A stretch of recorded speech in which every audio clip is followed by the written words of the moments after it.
One of the things, if you remember, what I have told you is the problem with mainstream sociology is doesn't have a conceptual framework to analyze social relations in historical perspective.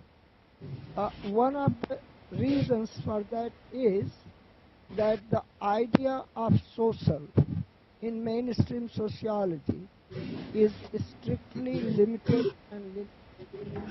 And if you remember, one of the points that Ed Wolf is making is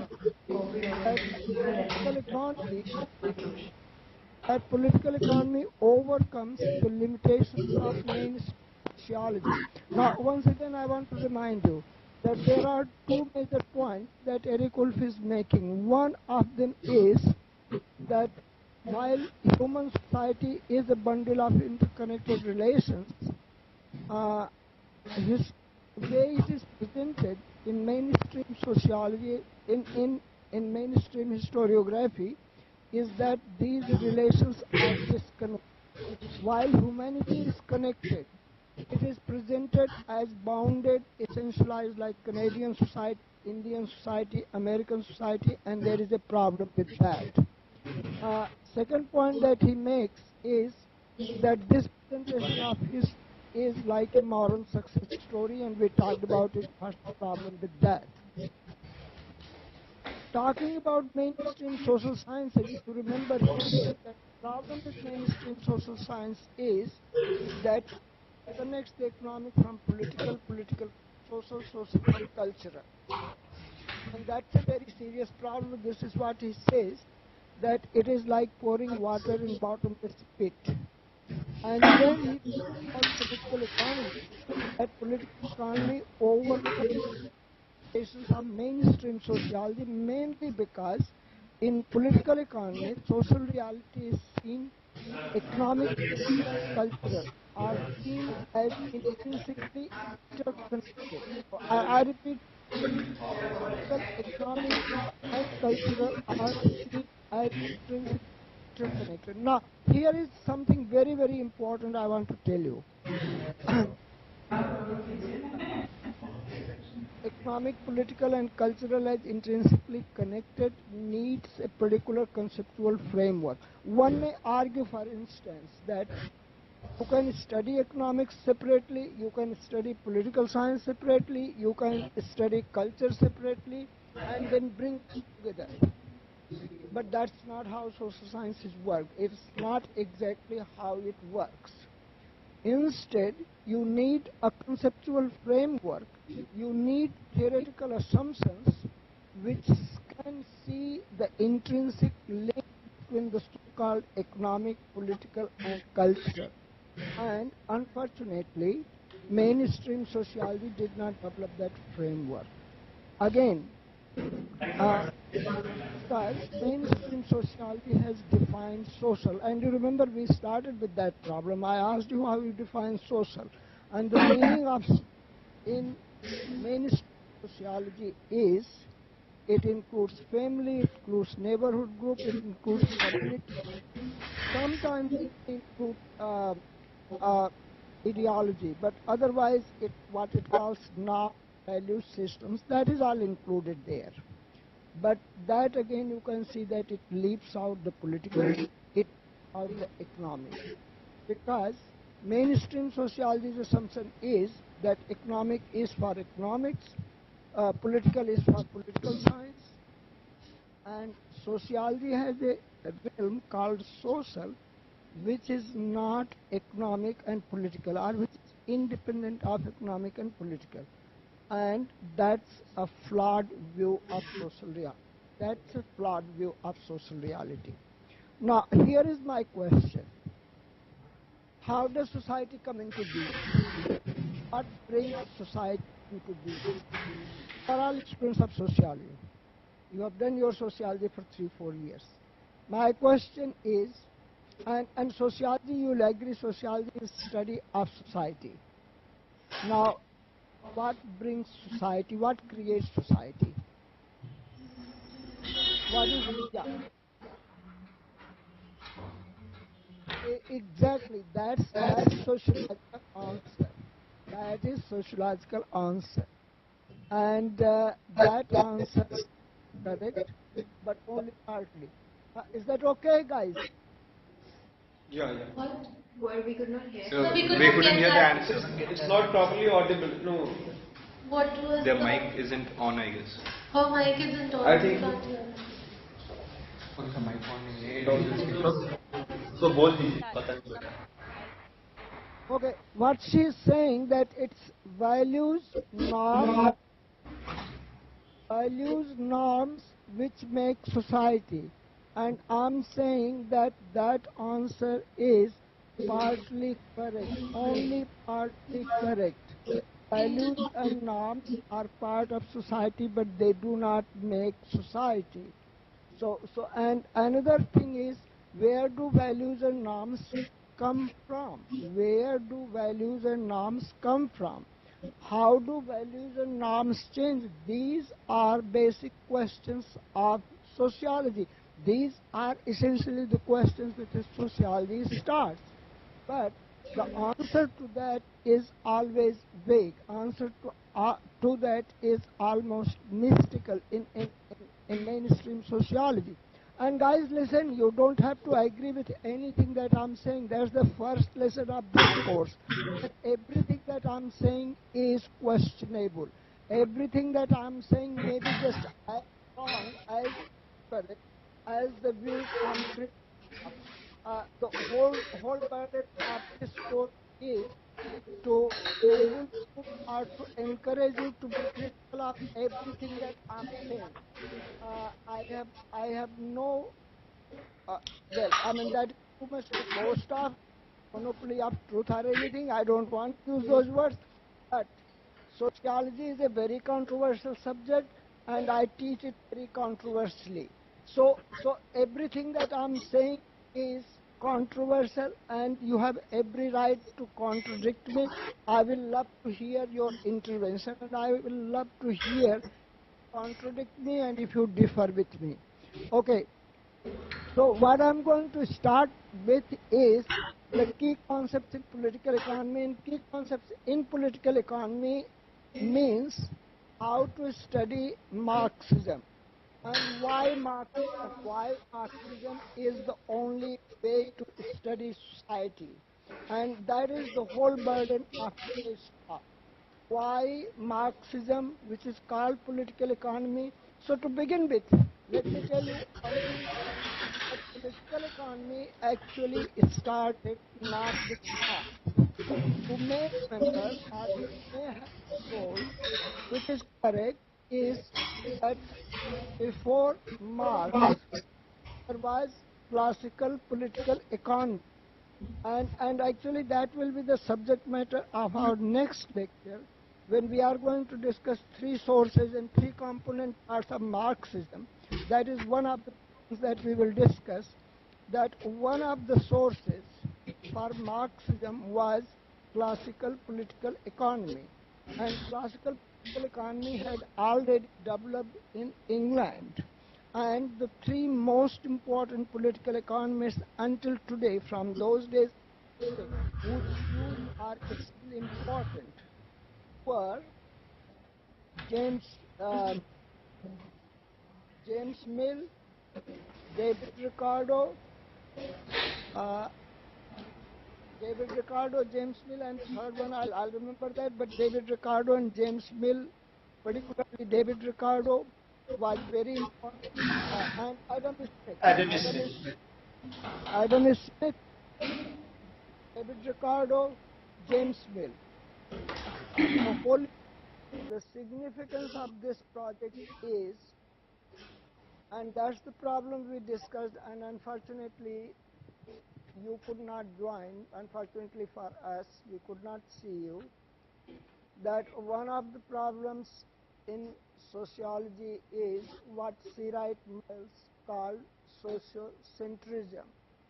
And the meaning of socio-ethnocentrism, he said, is that Americans study American society as if American society stands by itself in isolation from society of the rest of the world. and that trend is actually universal. Indians study Indian society, Canadian society, and in between the idea that all these societies are interconnected, the idea that humanity has done its point, that all human beings, first human being was born in Africa, and from there the whole world was populated. So by birth, we are all Africans. But in between, you can see how many societies and cultures we have created, which is a good thing. But the problem is there is this consciousness that each of these units are independent, self-contained, bounded, and that's a very serious problem. The interconnectedness of humanity is lost. So one of the things that we are going to achieve through this, we may not be able to connect the whole world with this course, but we are at least connecting different segments of humanity, one called Indian, the other called Canadians. So at least that is one accomplishment. Let me say something personally about myself. There is nothing to introduce myself. I was teaching sociology in India. Now I'm teaching sociology here. And one of the reasons I agreed to teach this course, apart from the pressure I had from Dr. Das, to which I could not say no for a number of reasons. I cannot disclose all of that here. But there was another reason. Ever since I left India, I'm comfortable here. I'm managing to do all right at York University. I have taught at some other universities, but it's no criticism of anyone and no special disclosure either that ever since I left India, I miss teaching. Last time I taught was at Delhi School of Economics, and I never went back. So one of the reasons I agreed to do this, and that too to do at 8 o'clock in the morning, in the last 25 years or 30 years, I don't know what 8 o'clock in the morning looks like, excepting at the airports. Sometimes in our flight, that's the only time when I'm up at 8 o'clock, and that too because I don't sleep all night. I sleep at the airport, which is fun. Actually, I'll advise you all to do that. Spend a night at the airport. It's the most exciting night that you have spent in your life. I have done it so many times. But other than that, I have never come to York University at 8 o'clock. It was just to connect with his students in India. That was a very big temptation for me, why I decided to teach this course. As I'm talking about teaching, I'm talking about myself. Let me tell you, I have nothing to teach. What you will discover here, that everything that I'm going to talk to you about, you more or less already know. So my job as a teacher is to make you realize what you already know and how to say that. So with that words, I think we can now get started and come to the topic for today's class. Is that okay? Yes, sir. Okay. So is there anyone of you who would like to tell me something about political economy? Do you know, do come across this term? Have you heard of it? Because my teaching is always like question kind of thing. And one thing I want to assure you, and I'm not being modest, modesty is not a virtue I can boast of, is that any answer that you have, no answer is incorrect. So don't hesitate. You know, if you want to say something, please do not hesitate. Just speak. And everything that I'm saying is just as questionable as what you can think of. So first lesson of this course is speak out and say whatever you want to say, and that's the main reason why we teach. So have you come across the term political economy, and if yes, what's your sense of political economy? Because that's today's topic is economy. And by the time we end that, you'll see that there is a fundamental difference between key concepts used by sociologists and key concepts used by political economists. And not only that, actually this one single discussion, it also explains some of the problems of reading Marx, understanding Marx, and there is another problem which unfortunately, again, because you were not here, you have missed out something that we talked about is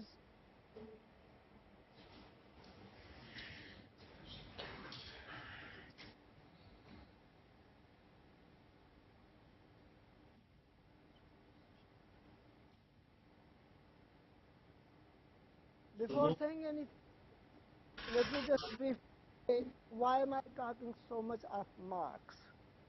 The reason I'm talking about Marx is that Marx was talking about society and social history, but Marx term sociology for what he was writing, and the reason why he not used the term sociology for what he was writing was because the term sociology, as we discussed earlier, was already appropriated by Auguste Comte, a French positivist. And Marx wrote that there is nothing positive about positivism excepting the name. There's nothing positive about positivism excepting the name. But the main reason behind it was that according to Marx, the theoretical assumptions and the approach adopted by Marx was seriously flawed. That serious flaw was, part of it is being answered by Eric Hobsbawm, if you studied that reading, is that positivism tried to develop a science of society following the model of natural sciences, and humanistic sciences are not natural sciences. Both C. Wright Mills, Eric Hobsbawm, and Eric Wood, they all touch on that problem. But that was not the only problem with positivism. There was a very serious problem, and let me introduce the most serious problem of studying sociology and sociological theory, is that all social theory is ideology. All social theory is ideology. Okay, let me just write it.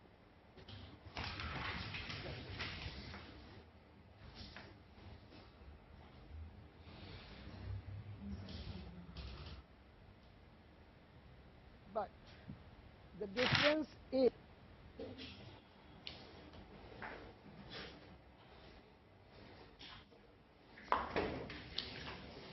and that is where the most important difference between sociology and Marxism is that sociology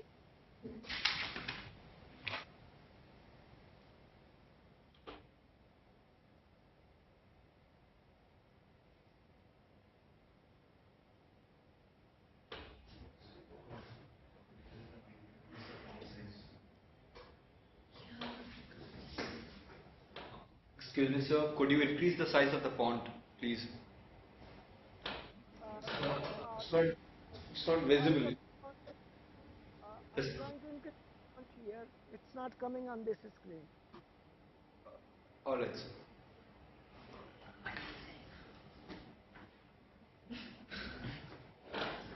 So it's there on the home tab, I guess, on the left. Yeah, there. The one next to it. Yeah. Yes, sir. Yeah. If you could select all of it and increase the font. Yeah. Yeah. Thank you, sir.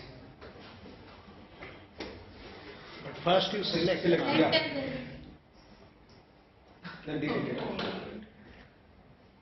देखिए आप कह रहे हैं कि यहाँ है computer illiteracy, वहाँ भी है.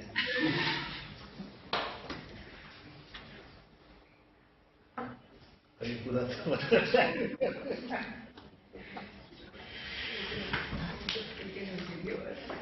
You understand.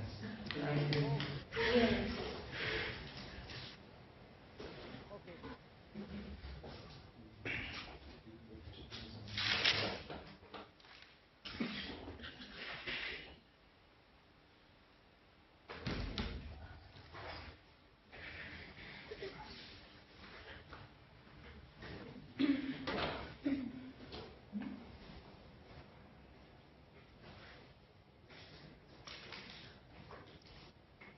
So, and ideology does not mean non-ideology here is being used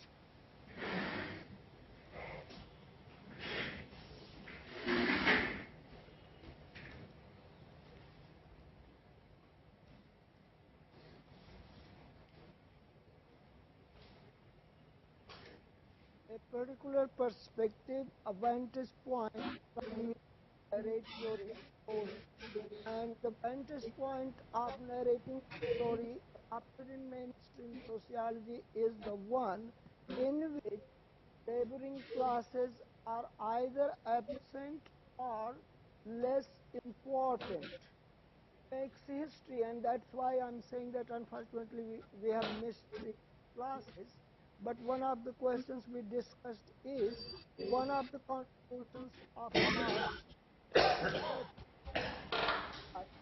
that before Marx the history was written either as the history of theology, religious,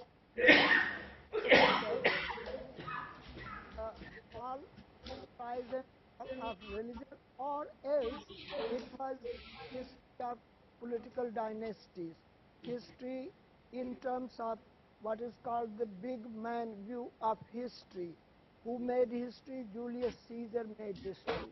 Ashoka made history. Chandragupta Maurya made history.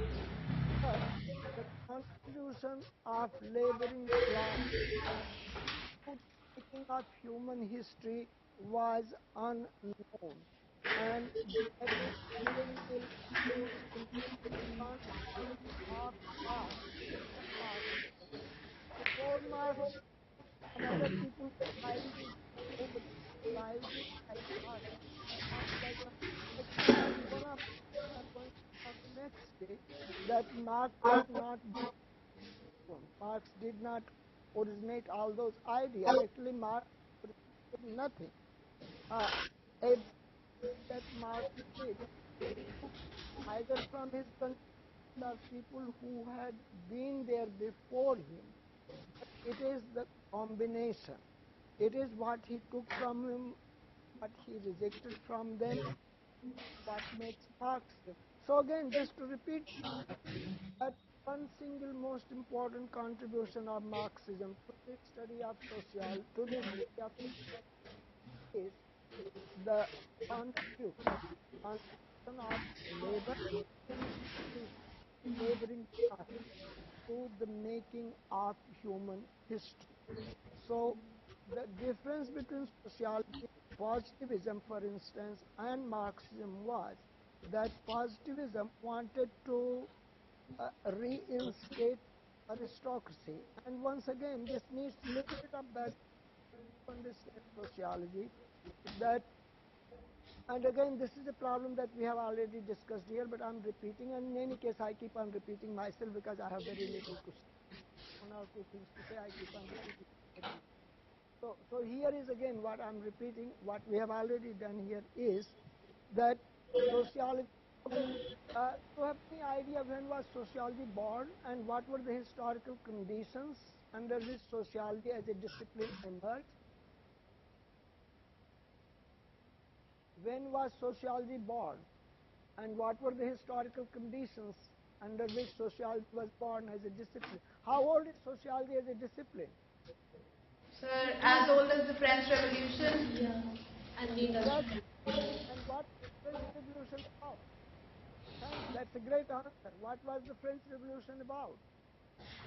Basically about establishing democracy, the idea of democracy, the idea of a nation state. Fraternity, liberty, and equality. That's exactly the problem I was addressing.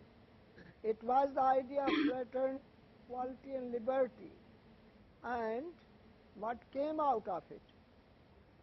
What came out of it? Capitalism.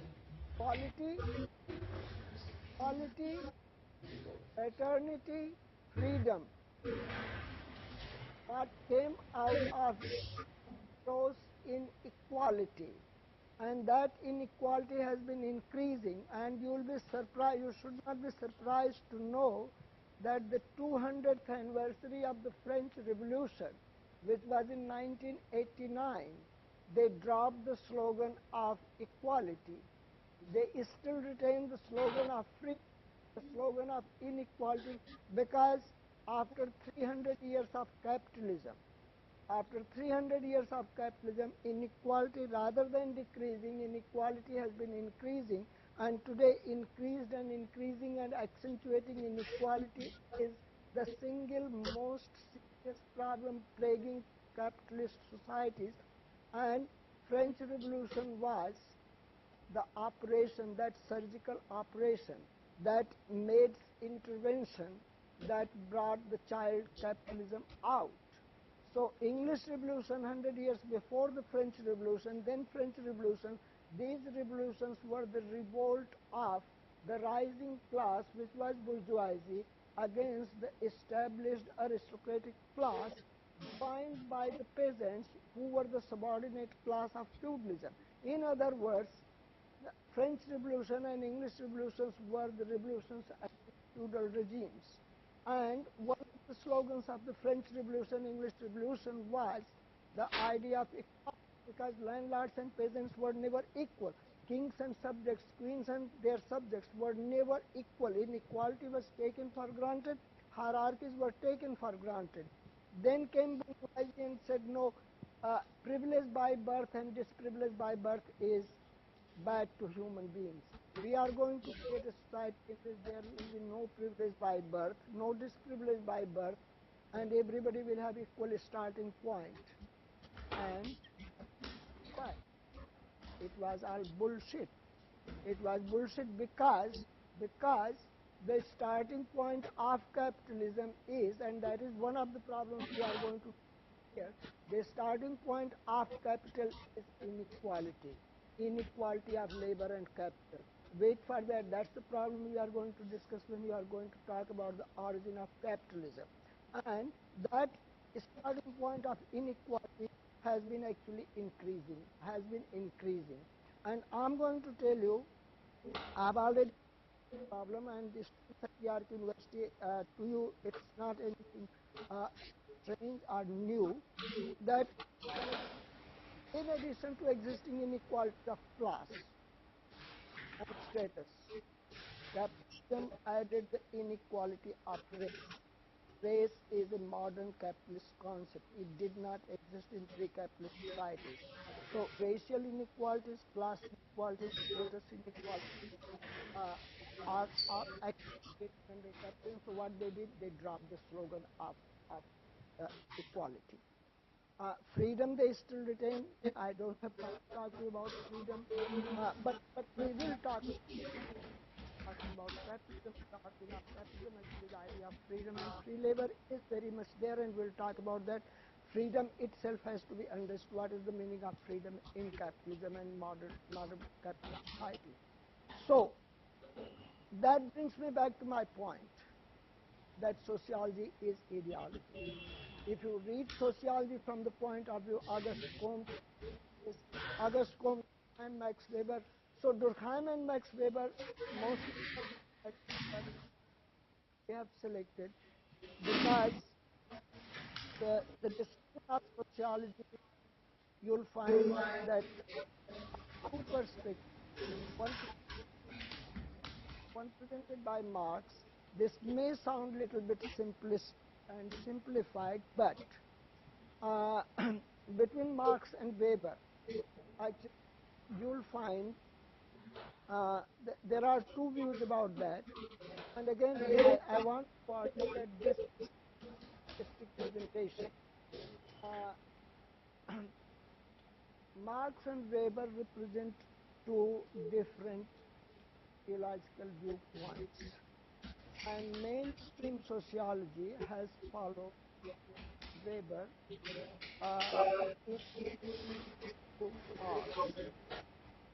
There is another viewpoint that Max Weber is not opposing Marx. Max Weber is actually complementing Marx. And the idea is that in Marx,